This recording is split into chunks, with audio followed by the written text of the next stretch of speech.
Dans la parachate Émor, il nous est ordonné d'habiter durant 7 jours dans des soukhotes, selon ce verset qui est au chapitre 23, versets 42 et 43. Basukot teshvu shivrat yamim, vous demeurerez dans des soukhotes, dans des cabanes, durant 7 jours.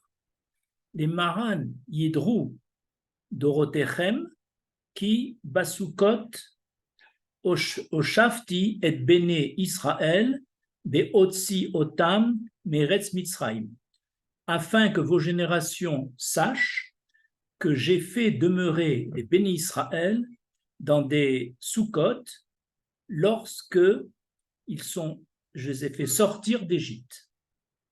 Ce verset qui donne le commandement d'habiter dans des soukhotes pendant 7 jours, du 15 au 21 Tishri durant la fête de Sukkot, et la raison de ce commandement, afin que vos générations sachent, suscite plusieurs questions.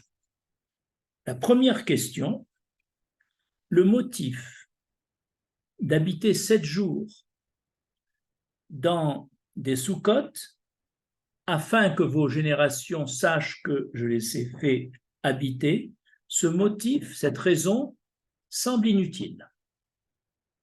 En effet, dans le Talmud Souka 11b, Rabbi Akiba et Rabbi Eliezer ont des avis différents sur le terme Basukot. Selon Rabbi Akiba, il s'agit de cabanes, de huttes, construites par chaque famille avec des matériaux végétaux simples, ces matériaux étant envoyés miraculeusement par le ciel. Par contre, pour Rabbi Eliezer, les soukhotes ne sont autres que les nuées divines qui ont enveloppé tout le campement d'Israël en permanence durant les 40 ans du désert, sauf à la première année pendant 3 mois entre le 17 Tammuz et le 10 Tishri. Ces nuées divines étaient constituées de 6 couches qui nous protégeaient et sur le plan climatique dans le désert et aussi sur le plan sécuritaire. Ces 6 couches protectrices sont désignées Ranané Akavod ou nuées d'honneur. Maintenant que nous avons les deux avis, on se pose la question. Habituellement, un verset qui donne un commandement de la Torah n'est pas suivi de la raison de ce commandement. Pourtant, ici, la raison du commandement est évoquée. Parce que, moi l'Éternel, j'ai fait demeurer les bénis Israël dans des cabanes. Il semble que cette raison n'est pas utile pour nous. En effet, ce motif semble incompréhensible, aussi bien selon l'avis de Rabbi Akiba que selon l'avis de Rabbi Eliezer.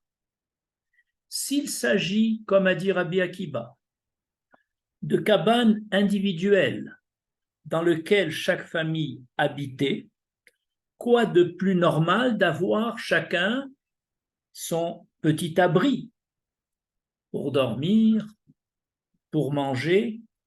Fallait-il pour cela que chaque année nous remémorions cette habitation en habitant nous-mêmes dans des cabanes pendant 7 jours? Certainement que non. D'autre part, si on adopte l'avis de Rabbi Eliezer, pour lequel il s'agit de nuées divines qui nous enveloppaient, le miracle est assez impressionnant pour que cette expérience soit gravée en nous et chez tous nos descendants sans avoir besoin de commémorer cet événement. Donc, on ne comprend pas pourquoi l'Éternel a dit afin que les générations futures sachent que l'Éternel a fait demeurer les bénis Israël dans des soukkotes. Mais c'est la suite de cet exposé qui va nous permettre de comprendre ce motif apparemment inutile, incompréhensible, mais nous verrons son explication. Deuxième question. Quelle différence existe-t-il entre les deux verbes hébraïques, lagour et la chevette, qui tous deux ont le sens d'habiter, de résider, de demeurer.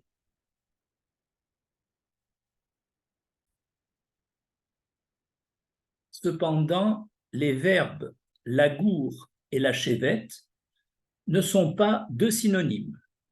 En effet, dans le chapitre 37 du Sefer Bereshit, au premier verset, il est écrit « Vayeshev Yarakov be'eretz megure aviv be'eretz kenaran » Yarakov s'installa dans le pays de Canaan où avait séjourné son père.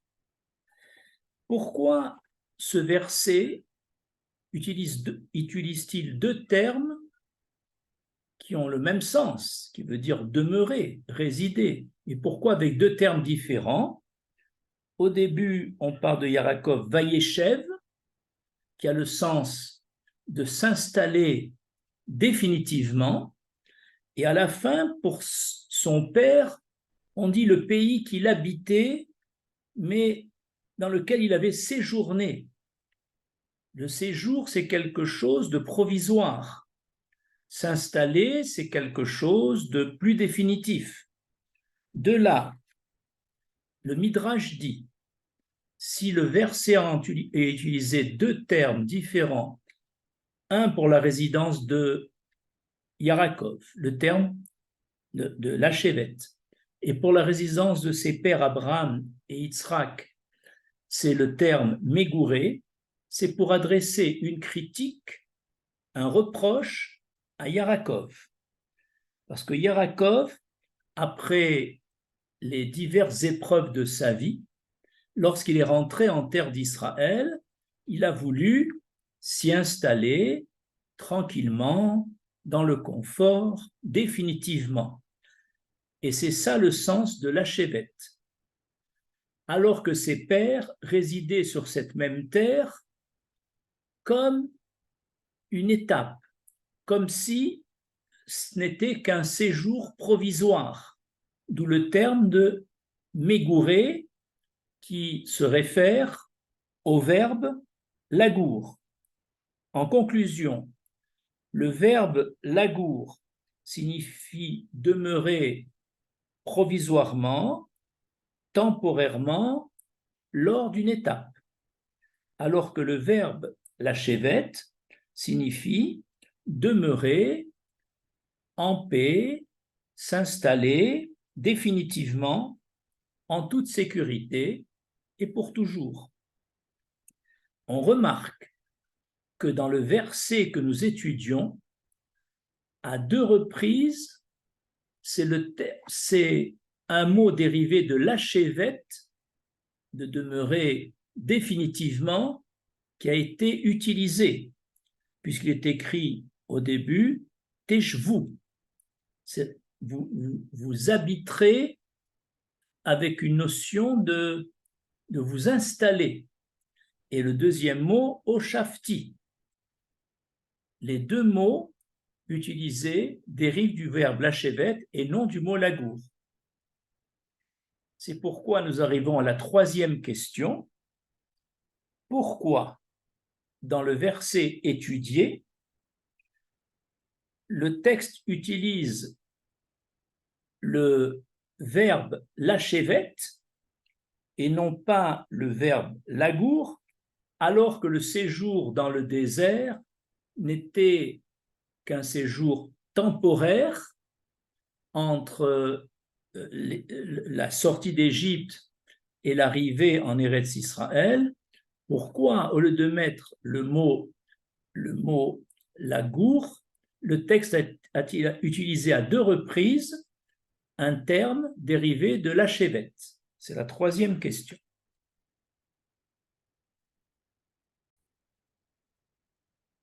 Selon Rabbi Akiba, était-on installé définitivement dans ces petites cabanes alors qu'on attendait impatiemment l'arrivée en Eretz Israël pour se sentir enfin chez soi, dans le confort et dans le définitif? De même, pour Rabbi Eliezer, le miracle des nuées divines qui a enveloppé le peuple d'Israël pendant presque 40 ans, ce miracle n'était que provisoire. Tout ce qui est surnaturel ne perdure pas. Donc, là aussi avait le caractère éphémère. Alors, pourquoi le texte insiste sur une résidence fixe par deux fois, par le mot teshvu et par le mot oshafti? Ça a l'air, ces deux termes dérivés de lachevet semblent inadaptés à la situation. Voici la réponse. Il existe une loi à Shabbat qui interdit de transporter tout objet d'un domaine 1 vers un domaine 2, c'est ce qu'on appelle l'interdiction de Hotsa'a. Ce transport d'objets interdits s'effectue en deux phases. Première phase, le déracinement de l'objet de l'emplacement 1. Ce déracinement s'appelle harakira, et la pose de cet objet dans l'emplacement 2, et cette pose s'appelle la anacha. Évidemment, pour transgresser Shabbat, il faut faire et la harakira et la anacha d'un emplacement 1 à un domaine 2. De même, le peuple d'Israël a été déraciné du pays d'Égypte, où il vivait depuis 210 ans, parce que ce pays ne lui correspondait pas, ni sur le plan des mœurs, ni sur le plan social, ni sur le plan spirituel. Et ce déracinement, l'Éternel l'a fait afin de transporter les bénis Israël vers Eretz Israël. Mais ce transport, après la Rakira, après le déracinement de la terre d'Israël, vu que le désert était long à traverser, il a fallu 40 ans, et la distance entre la sortie d'Égypte et l'arrivée en Israël également était longue, l'Éternel, pour ne pas que les bénis Israël souffrent trop de cette étape, de ce séjour provisoire intermédiaire, a fait un cadeau aux bénis Israël, tout en étant dans des cabanes ou dans les soukhotes. Il leur a procuré un sentiment de un sentiment de sécurité, de confort, de définitif dans ces sous-côtes du désert où ils bénéficiaient de la nourriture, de l'eau, de la protection et surtout de la présence de la Shekhinah, de la présence divine. Et de plus, ils savaient que la Hakira était définitive puisqu'ils ont vu leurs ennemis éliminés à la sortie d'Égypte. Donc, l'Éternel a fait ce cadeau de donner un ressentiment de définitif. Et c'est ça que le texte a voulu mettre en valeur au Shafti Béné Israël. J'ai, dans le sens de l'Achevet, j'ai fait résider comme si c'était une situation durable, fixe, les Béné Israël dans le désert. Quatrième question. Pourquoi le peuple d'Israël campait et décampait dans le désert sans changer d'emplacement? Ce paradoxe que nous allons expliquer va nous permettre d'expliquer d'une deuxième façon l'emploi du verbe lachevet dans le verset étudié. Il est écrit dans le Sefer Bamidbar, au chapitre 9, verset 23, Ralpi Hashem Yichanu, Veralpi Hashem Yisaru. C'est sur l'ordre, sur la voie de l'Éternel que les bénis Israël campaient. Et c'est sur l'ordre et la voie de l'Éternel qu'ils décampaient. C'est-à-dire que les bénis Israël ont effectué dans le désert 42 étapes et ils ne quittaient un endroit que quand la nuée divine se déplaçait. Et là où la nuée divine s'arrêtait, le peuple d'Israël s'arrêtait. Et aussi bien le Mishkan, le sanctuaire qu'ils transportaient, que leur cabane étaient sans cesse démontés, puis remontés. Et de là, de ce verset, le sage Roula a dit, de là on apprend que Kesoter Ramenat Livnom Bikomo. C'est comme si il détruisait en décampant avec l'intention de reconstruire au même emplacement. Comment Roula peut dire il détruisait avec l'intention de reconstruire au même emplacement? Pourtant, ils se déplaçaient d'une ville à l'autre. Ils sont allés de Ramsès vers Sukkot, de Sukkot vers Étan, etc. Et jusqu'à Kadesh, il y a eu 42 étapes. On ne peut pas dire qu'ils décampaient pour reconstruire au même emplacement, c'était un emplacement différent.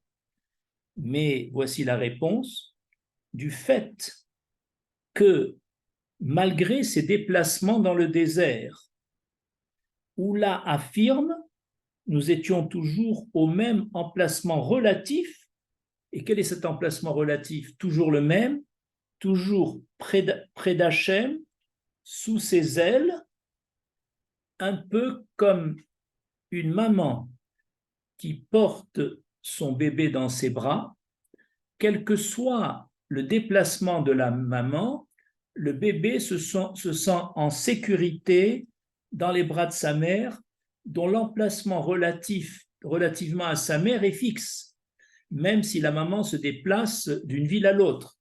Eh bien, c'est pareil, nous étions comme cet enfant dans les bras de la mère, même si on campait dans un endroit, on en décampait et on se déplaçait d'une ville à l'autre, nous étions toujours comme dans un emplacement fixe par rapport à l'Éternel, avec un attachement très fort à lui. C'est comme si, à cause de Ralpi Hachem, on reconstruisait à l'emplacement même où on avait décampé la veille. Et de là, on en déduit, puisque toutes les lois de Shabbat sont déduites des lois du Mishkan dans le désert, de là on déduit la loi énoncée par Rabbi aussi dans le Talmud Shabbat, tout celui qui détruit pour reconstruire au même emplacement, c'était le cas des Béné Israël dans le désert, est considéré comme ayant détruit. Et donc, on en déduit une interdiction à Shabbat de détruire pour reconstruire au même emplacement. On la prend de là.